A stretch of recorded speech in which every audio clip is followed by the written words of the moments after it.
Salam saudaraku yang dikasih oleh Tuhan Yesus Kristus.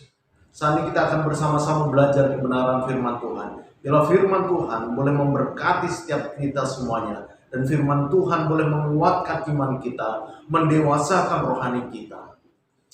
Saudaraku yang dikasih oleh Tuhan, hari ini saya akan berbicara tentang kekuatan untuk berubah. Kekuatan untuk berubah.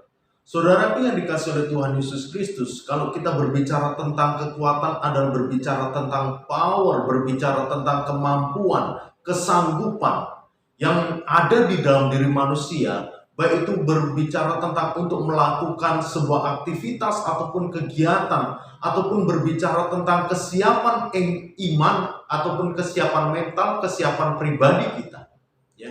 Di sini kalau kita melihat berbicara tentang kekuatan untuk berubah, maka di sini ada power, ada kesiapan, ada kesanggupan untuk di dalam diri manusia untuk berubah. Perubahan bisa terjadi di dalam diri manusia itu baik, bisa berubah menjadi lebih baik, tetapi juga manusia bisa juga berubah menjadi lebih buruk. Jadi perubahan ini bisa membawa manusia untuk berubah lebih baik ataupun berubah menjadi buruk, lebih buruk. Jadi di dalam kehidupan manusia ini ketika berbicara tentang perubahan, seringkali kita akan bertemu dengan rekan kita. Lama tidak ketemu, telepon, halo, yuk kita jumpa ataupun kita ketemuan yuk di sini. Kita ngobrol-ngobrol, kita santai, saling tukar pikiran dan lain sebagainya. Begitu kita ketemu oleh karena mungkin kita sudah terlalu lama tidak pernah bertemu, begitu kita ketemu biasanya apa yang dilakukan oleh teman kita? Teman kita akan lebih cenderung bilang, kamu sekarang berubah ya. Kamu sekarang lebih begini, kamu sekarang begini, kamu sekarang begini. Baik itu berbicara tentang fisik dan lain sebagainya. Perubahan-perubahan dalam dirinya mungkin ketika waktu yang lampau ketika mereka masih sering ketemu mungkin usianya masih sangat muda, tetapi begitu ketemu sudah usianya tua, pasti di situ ada terjadi perubahan. Rambut sudah mulai memutih, rambut sudah mulai memutih, kulit sudah mulai mengalami keriput dan lain sebagainya. Itu adalah sebuah perubahan yang terjadi.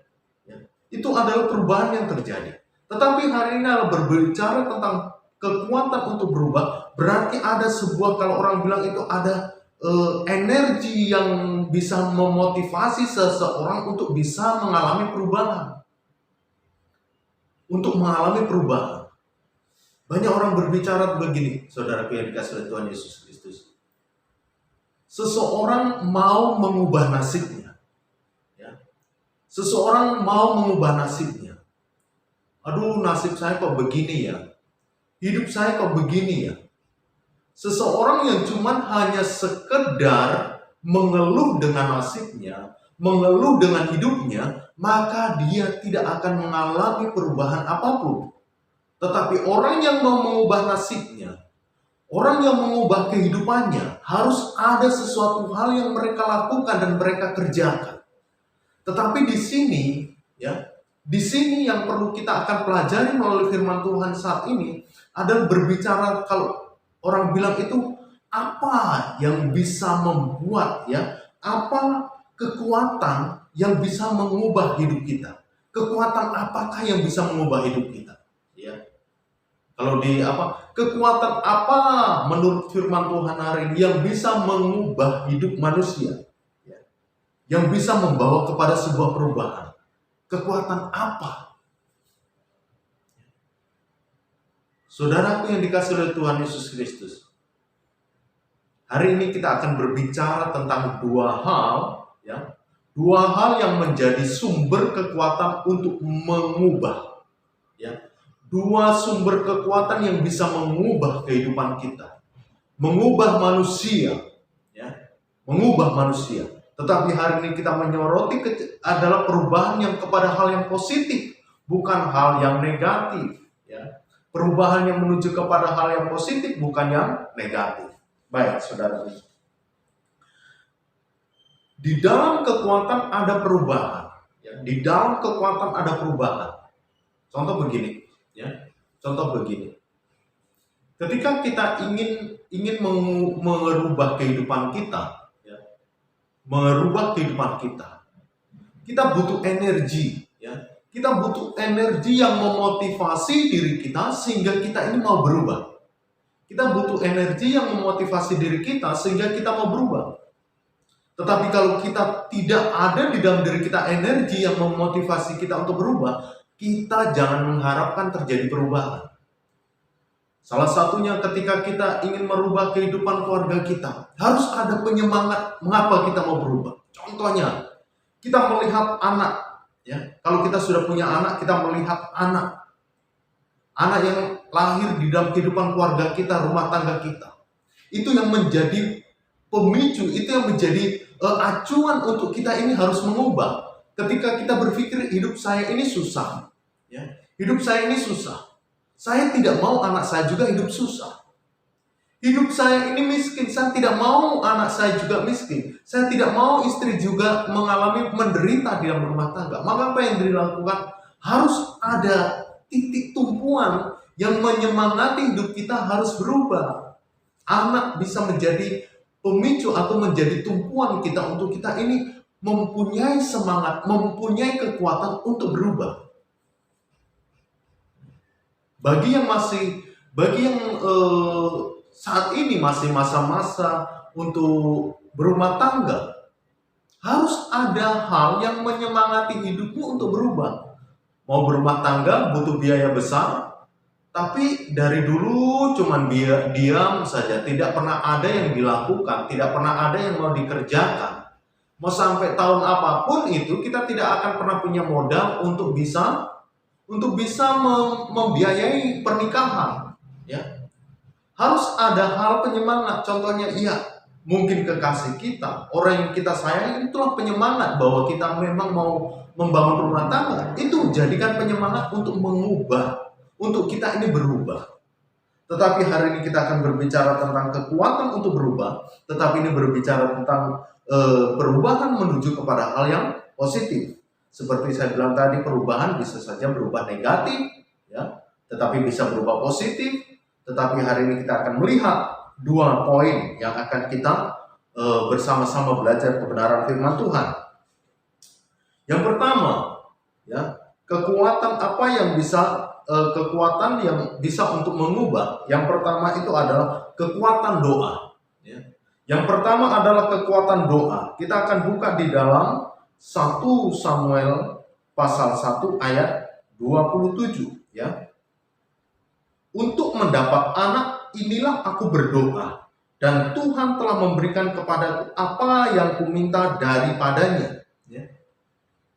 Untuk mendapat anak inilah aku berdoa, dan Tuhan telah memberikan kepadaku apa yang kuminta daripadanya. Saudaraku yang dikasihi oleh Tuhan, kalau kita melihat ayat ini, kita melihat tentang sebuah peristiwa ataupun lahirnya Samuel, ya. Lahirnya Samuel, di mana di sini kita melihat seorang laki-laki yang bernama Elkana, ya. Laki-laki yang bernama Elkana dan punya istri Hana. Di sini Hana sebagai istri daripada Elkana itu tidak punya anak, ya, tidak melahirkan. Ya, di sini kita bisa melihat bahwa Elkana mempunyai 2 istri. Yang pertama itu istrinya adalah Hana, ya, yang tidak melahirkan. Yang kedua adalah Penina. Sedangkan Penina ini memiliki anak, ya. Penina ini memiliki anak. Dan di dalam tradisi bangsa Yahudi ataupun tradisi bangsa Israel, bahwa memiliki anak adalah merupakan kehormatan. Memiliki anak adalah berbicara tentang generasi penerus ataupun mengangkat martabat kehidupan keluarga itu sendiri.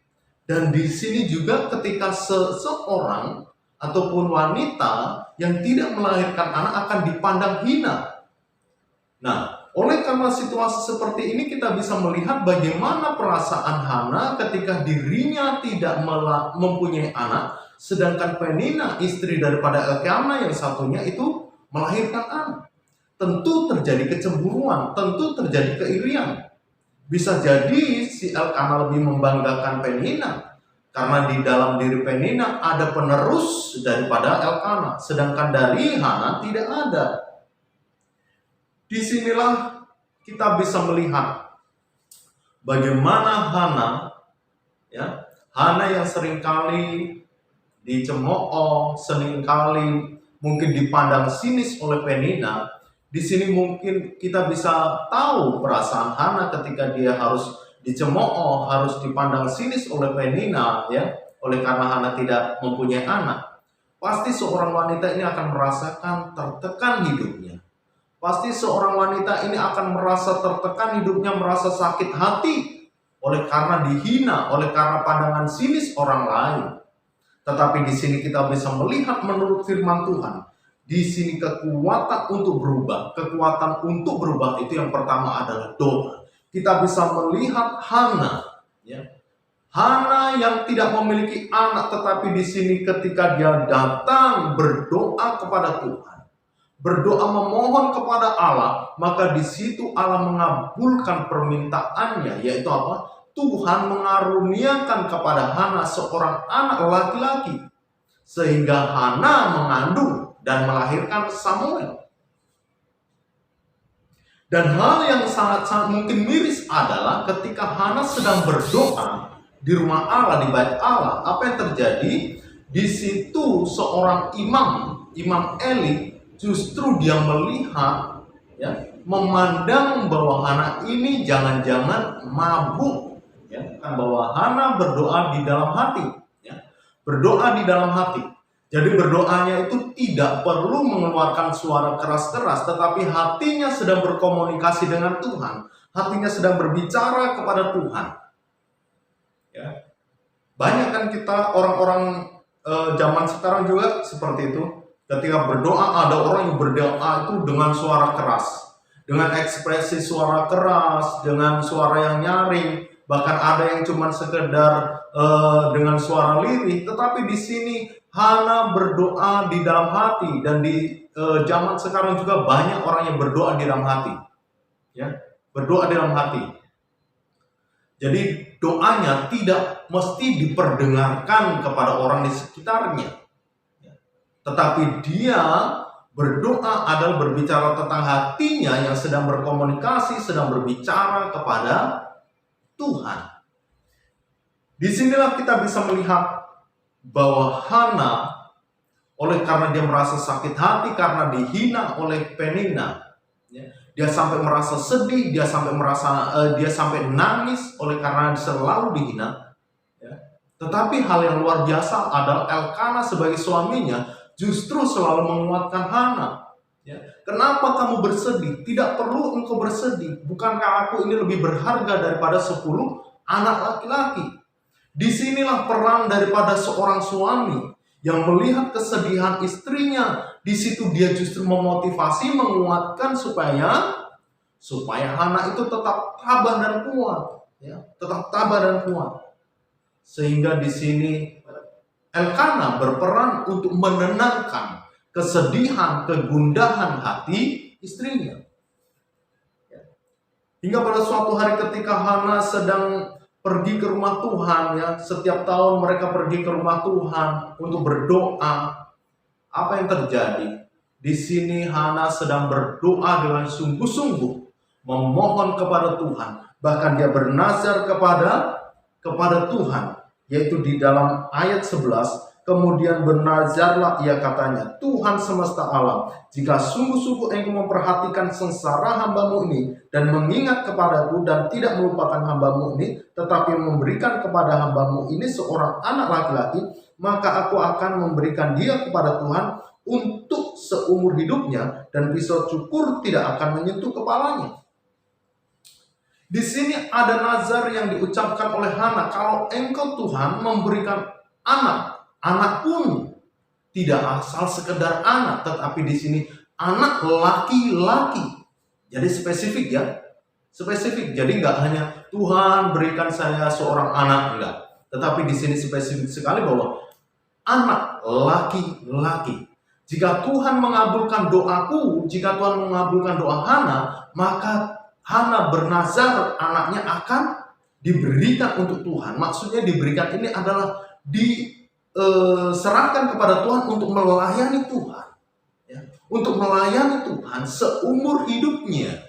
Bahkan pisau cukur pun tidak mengenai kepalanya. Begitu luar biasanya doa itu.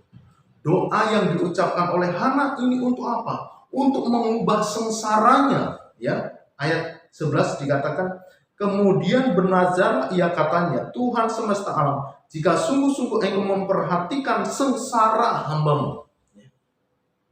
Jadi Hana ini dalam keadaan sengsara. Oleh karena hatinya selalu tersakiti oleh orang-orang yang memandang sinis kepadanya. Disitulah dia berdoa kepada Tuhan supaya Tuhan memberikan seorang anak. Supaya Tuhan memberikan, mengaruniakan seorang anak di dalam kehidupannya. Dan di sini doa yang disampaikan ataupun diucapkan oleh Hana itu dikabulkan oleh Tuhan, sehingga Hana mengandung dan melahirkan seorang anak laki-laki, yaitu Samuel. Samuel adalah anak yang diminta oleh Hana dengan penuh kesungguhan, dengan doa. Di sini kita bisa melihat bahwa peranan doa itu menjadi sebuah energi, menjadi sebuah kekuatan untuk mengubah kehidupan daripada Hana. Jadi saudaraku yang dikasihi oleh Tuhan, dari peristiwa ini kita harusnya tahu, menyadari bahwa kekuatan doa ini mampu mengubah hidup kita. Mampu mengubah hidup kita dari yang mungkin kita hidup menderita, dari yang mungkin kita hidup susah, dari mungkin yang kita hidup di dalam perekonomian mungkin bermasalah. Kita bisa diubah melalui doa kita, yaitu doa yang sungguh-sungguh. Doa yang sungguh-sungguh. Bukan doa asal-asalan, tapi doa yang sungguh-sungguh itu bisa membawa perubahan di dalam kehidupan kita. Ketika seseorang sedang sakit, mungkin untuk pembiayaan begitu mahal dan luar biasa. Apa yang bisa dilakukan oleh orang itu adalah berdoa. Berdoa itu tidak butuh modal, tidak butuh duit, mesti keluar duit baru apa? Tidak perlu. Doa itu adalah berbicara tentang pribadimu dengan Tuhan. Siapa saja orang yang sedang sakit berdoa secara pribadi kepada Tuhan, Tuhan dengar. Orang yang sedang sakit didoakan, begitu juga Tuhan dengar. Tidak ada modal di sini. Tetapi ketika engkau mesti harus pergi ke rumah sakit, pergi ke dokter dan lain sebagainya, berapa biaya yang harus kita keluarkan? Tetapi ketika engkau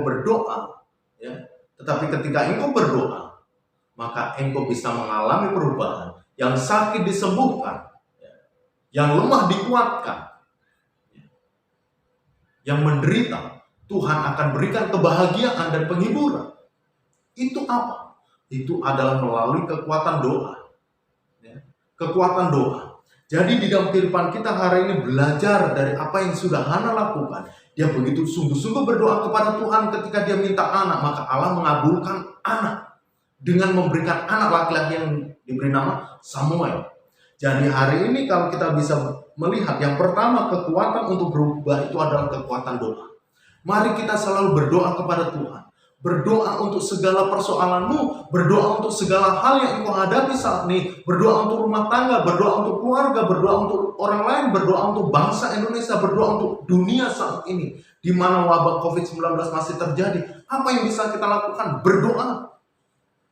Berdoa. Kita berdoa kepada Tuhan supaya Tuhan akan menjamah, Tuhan menyatakan kuasanya untuk menolong kehidupan manusia, menolong kehidupan kita. Apapun pergumulan kita hari ini, mari kita berdoa kepada Tuhan. Mari kita berseru kepada Tuhan, sehingga kita akan melihat perubahan yang datangnya daripada Tuhan boleh terjadi dalam kehidupan kita. Yang kedua, kekuatan untuk berubah. Kekuatan apa yang bisa membuat kehidupan kita mengalami perubahan? Yang kedua itu adalah kekuatan Allah. Kekuatan Allah di dalam 2 Tawarik 14 ayat 11 sampai 12. 2 Tawarik pasal 14 ya. 2 Tawarik pasal 14 ayat 11 sampai 12. Saya akan bacakan kebenaran firman Tuhan. Kemudian Asa berseru kepada Tuhan Allahnya, "Ya Tuhan, selain daripada Engkau tidak ada yang dapat menolong yang lemah terhadap yang kuat. Tolonglah kami ya Tuhan Allah kami, karena kepadamu-lah kami bersandar, dan dengan nama-Mu kami maju melawan pasukan yang besar jumlahnya ini. Ya Tuhan, Engkau Allah kami, jangan biarkan seorang manusia mempunyai kekuatan untuk melawan Engkau." Ini ya. Ayat 12, dan Tuhan memukul kalah orang-orang Ethiopia itu di hadapan Asa dan Yehuda. Orang-orang Ethiopia itu lari. Ya. Kalau kita melihat ayat ini, saudaraku yang dikasihi oleh Tuhan, ya. Kalau kita melihat ayat ini, kita bisa melihat bagaimana kekuatan Allah dinyatakan kepada siapa? Kepada Raja Asa. Ya. Di mana Raja Asa mengalami sebuah keadaan yang sangat gawat, kalau orang bilang keadaan yang sangat genting, ketika orang-orang Ethiopia datang untuk menyerang kerajaan Asa. Di sini tidak ada lagi yang bisa diandalkan oleh Asa. Apa yang bisa apa? Kekuatan musuh begitu besar, ya. Kekuatan musuh begitu besar. Sedangkan kekuatan Ethiopia itu luar biasa sekali, ya. Kekuatan Ethiopia itu luar biasa sekali. Kalau kita bisa melihat bahwa Yehuda itu 300.000, ya, Benyamin 280.000, jadi cuma 580.000. Sedangkan Zerah, ya, Ethiopia itu 1 juta. Bayangin saudaraku yang dikasihi oleh Tuhan. Ya. Bangsa Israel harus berhadapan dengan Ethiopia yang memiliki prajurit sekitar 1 juta, ya, 1 juta orang. Di sini tidak ada kekuatan manusia yang bisa mengalahkan, tetapi di sini Asa punya kekuatan yang bisa mengubah semuanya, yang tidak mungkin menjadi mungkin. Yaitu apa? Kekuatan Allah bisa mengubah semuanya. Jadi di sini ayat ini memberitahukan kepada kita betapa luar biasanya Allah yang kita sembah. Betapa dasarnya Allah yang kita sembah, ya. Ketika seseorang dengan sungguh-sungguh mengandalkan Allah, maka Allah akan turun tangan untuk menolong orang itu. Jadi mari kita sebagai orang-orang yang percaya, katanya punya Allah, mari kita andalkan Allah untuk menolong kehidupan kita. Jangan mengandalkan diri kita manusianya. Manusia itu kekuatannya terbatas, manusia punya kelemahan. Tetapi di sini kita punya Allah yang memiliki kemahakuasaan, maha dan maha. Ya. Kita manusia ini banyak kelemahannya, banyak kekurangannya. Tetapi Allah yang kita sembah ada Allah yang memiliki kekuasaan, Allah yang dasar, Allah yang luar biasa, Allah yang sanggup menolong kehidupan kita. Kenapa kita tidak meminta bantuan? Kenapa kita tidak meminta tolong kepada Allah yang kita sembah? Seringkali manusia itu seperti ini. Katanya punya Allah, katanya punya Tuhan, tetapi seringkali Allah ataupun Tuhan itu dikesampingkan, disisihkan. Oleh karena apa? Oleh karena pemikiran manusia. Ya. Kadang manusia itu percaya kepada Allah, tetapi kadang logikanya terlalu lebih dominan. Ya. Sehingga seringkali ketika logika manusia itu lebih dominan dalam dirinya, apa yang terjadi? Seringkali itu membuat manusia mengesampingkan Tuhan ataupun mengesampingkan Allah. Katanya mereka punya Tuhan, mereka katanya punya Allah, tetapi seringkali yang dilakukan, seringkali apa yang dia kerjakan selalu mengandalkan apa yang ada di dalam pemikirannya sendiri. Itu sering terjadi. Ya, itu sering terjadi.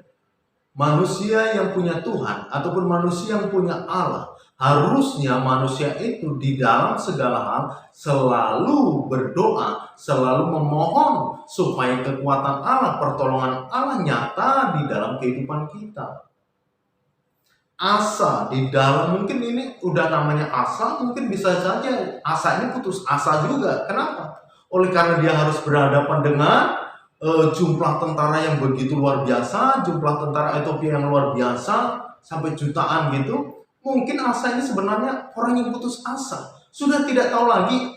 Kalau mungkin zaman sekarang luar biasa saudara, zaman sekarang ada telepon, halo, negara ataupun kerajaan saya diserang, ya. Kerajaan saya mau diserang oleh kerajaan lain.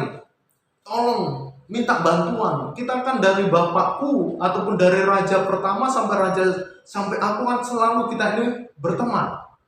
Ya. Jadi minta tolong sekarang bisa, ataupun mungkin sekarang ini untuk mengarahkan masa tinggal aja pakai WA, WhatsApp, ya. Besok kita akan datang ke sini ya. Ya. Begitu juga Asa, ya. Asa yang mungkin saat itu sudah putus asa, tetapi di dalam ketidakmampuan, di dalam ketidaksanggupan, dia selalu berpikir rasional, dia berpikir jernih, dia menyadari bahwa dia itu punya Allah, dia menyadari dia punya Tuhan, jadi dia tahu di dalam keputusasaan, di dalam ketidakmampuannya, di dalam ketidaksanggupannya dia punya Allah. Maka dia tahu bahwa Allah itu adalah Allah yang hidup, Allah itu Allah yang sanggup, Allah itu Allah yang mampu melakukan perbuatan besar, perbuatan yang luar biasa. Maka dia meminta kekuatan Allah untuk menolong bangsa Israel. Apa yang terjadi, saudara yang dikasihi oleh Tuhan? Ya, apa yang terjadi? Di sini di dalam ayat 12, dan Tuhan memukul kalah orang-orang Ethiopia itu di hadapan Asa dan Yehuda. Orang-orang Ethiopia itu lari. Bahkan di ayat 13 selalu dikejar oleh Asa dan laskarnya sampai ke Gerar. Dan orang-orang Ethiopia itu amat banyak yang tewas, sehingga tidak ada yang tinggal hidup karena mereka hancur di hadapan Tuhan dan tentaranya. Orang-orang Yehuda memperoleh jarahan yang sangat besar. Kalau di matematika, saudara, kalau di matematikanya itu satu orang tidak mungkin bisa mengalahkan 10 orang. Matematikanya, bahkan jangankan 10, satu orang itu sangat susah untuk mengalahkan, yaitu 5 orang saja, 5 orang. Tetapi kalau berbicara tentang hitung-hitungan seperti itu, betul, manusia tidak akan mampu. Manusia akan mengalami kesulitan. Tetapi ketika berbicara, satu manusia berdoa kepada Allah, mau berapapun masalah, mau berapapun penderitaan yang kita alami, maka kita pasti akan sanggup melaluinya. Kenapa? Karena yang satu kita ini mengandalkan Allah untuk menolong di dalam diri kita mengatasi persoalan-persoalan hidup kita. Jadi saudara yang dikasihi oleh Tuhan Yesus Kristus, kalau kita lihat ayat ini, kita harusnya bahwa kalau kita menyadari kita bertuhan, beragama itu berarti dia bertuhan, punya Allah. Sekarang Tuhan yang kita sembah, Tuhan yang kita percayai di dalam agama kita, ya, itu kalau mampu melakukan perbuatan-perbuatan besar, kenapa enggak ketika kita mengalami masalah, kita berdoa kepada Tuhan. Ketika kita mengalami persoalan, kita datang kepada Allah. Ya Tuhan, ya Allah, mari Engkau tolong. Mari Engkau akan selamatkan kami. Mari Engkau jauhkan kami dari penderitaan. Jauhkan kami dari COVID-19. Ya. Itu yang harusnya kita lakukan. Tapi seringkali manusia punya Allah, punya Tuhan. Tuhan sama Allahnya terkesampingkan oleh karena akal. Rasionalnya. Ya. Masuk nggak sih ke akal kita? Ya. Kalau nggak masuk ya udah. Ya. Tetapi berbicara tentang Allah itu adalah berbicara tentang yang tidak mungkin menjadi mungkin. Asa sebagai raja yang mungkin saat itu sudah mengalami tekanan, mungkin bisa depresi oleh karena musuh yang sudah mulai mengepung. Dia harus berpikir tentang rakyatnya, tentang yaitu orang-orang di kerajaannya, bagaimana supaya mereka tidak ditumpas, bagaimana supaya mereka tidak dimusnahkan. Dia tidak bisa lagi berbuat apa-apa. Ya, mengandalkan tentaranya ternyata sangat jauh perbandingannya, sangat tidak seimbang. Akhirnya dia pun berdoa kepada Allah. Makanya Allah itu adalah kekuatan untuk mengubah kehidupan kita. Jadi kalau engkau mau berubah, kalau kita mau mengubah hidup kita, kita punya Allah yang sanggup mengubah hidup kita. Aduh, berat sekali saya untuk berubah. Ya. Berat sekali untuk saya berubah. Seringkali saya sudah mau berubah, kembali lagi. Seringkali saya sudah mau berubah, kembali lagi. Tetapi ingat, ya, Kita punya Allah yang sanggup untuk menolong kehidupan kita. Kalau engkau sungguh-sungguh mau berubah, kalau kita sungguh-sungguh mau berubah, percayalah, ketika kita berdoa sungguh-sungguh kepada Allah, maka Allah pasti akan mengubah semuanya menjadi sesuatu hal yang di luar pemikiran kita. Apa yang tidak kita pikirkan, justru itu yang Tuhan sediakan bagi kita. Ya. Engkau sudah berdoa tadi di bagian 1 bahwa doa adalah kekuatan untuk mengubah. Banyak orang-orang berdoa berkaitan dengan kehidupan rumah tangganya, keluarganya, ya. Orang tua berdoa untuk anaknya yang mungkin kehidupannya tidak benar dan lain sebagainya. Seorang istri berdoa untuk suami, ya. Suami berdoa untuk istri. Orang tua berdoa untuk anaknya, anaknya berdoa untuk orang tuanya. Ya. Ingat, ketika kita tidak putus asa, ketika kita tidak menjadi jenuh, ketika kita tidak menjadi lemah di dalam permohonan kita, percayalah engkau akan sampai masanya indah pada waktunya. Engkau akan sampai pada masanya indah pada waktunya. Mungkin engkau sudah berdoa bertahun-tahun. Ya. Saya sudah berdoa loh, berdoanya menyebut nama Tuhan, berdoanya kepada Allah, tapi mana hasilnya? Tidak ada hasilnya tuh, nggak terbukti itu. Mana hasilnya? Ya. Mana hasilnya? Gak ada buktinya. Saya sudah berdoa 10 tahun untuk suami. Saya sudah berdoa 10 tahun untuk saya punya anak. Tapi mana hasilnya? Saudaraku yang dikasihi oleh Tuhan Yesus Kristus. Kalau engkau punya Tuhan, kalau engkau percaya bahwa Allah itu sanggup, Allah itu dahsyat, percayalah akan ada masanya, akan ada waktunya. Ketika engkau sungguh-sungguh berdoa kepada Tuhan, maka engkau akan melihat bagaimana Allah menyediakan sesuatu hal yang luar biasa dalam kehidupan, ya, di dalam kehidupan kita semuanya. Engkau berdoa buat perekonomian, engkau berdoa untuk masa depan, engkau berdoa untuk keberadaan keluarga dan sebagainya.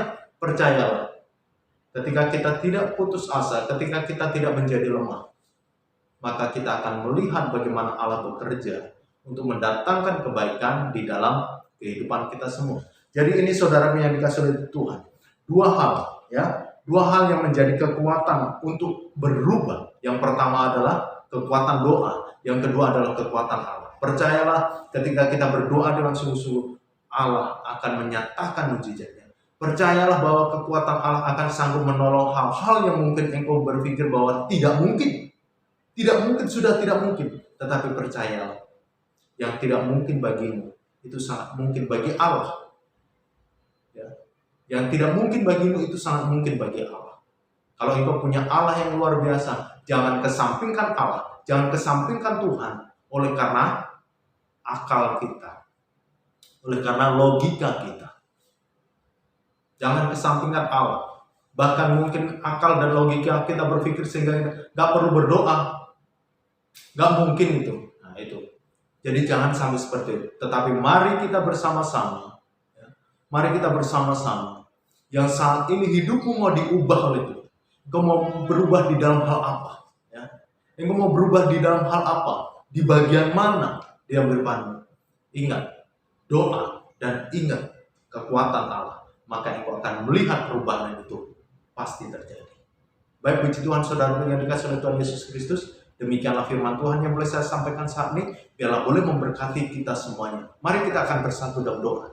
Terima kasih Tuhan Yesus Kristus. Saat ini hamba-Mu sudah berhenti menyampaikan firman Tuhan. Tetapi kami percaya bahwa Roh Kudus Allah akan bekerja secara luar biasa untuk semakin membuka rahasia meterai kebenaran firman Tuhan. Sehingga setiap orang yang membaca ayat ini, ataupun setiap orang yang menyaksikan tayangan ataupun ibadah online kami akan diberkati oleh Tuhan. Biarlah mereka Tuhan ketika mereka punya kerinduan untuk berubah. Biarlah mereka mau berdoa kepada Tuhan. Biarlah mereka selalu mengandalkan dan mengakui kekuatan Allah. Bahwa doa dan kekuatan Allah adalah kekuatan yang mampu dan sanggup untuk mengubah kehidupan kami.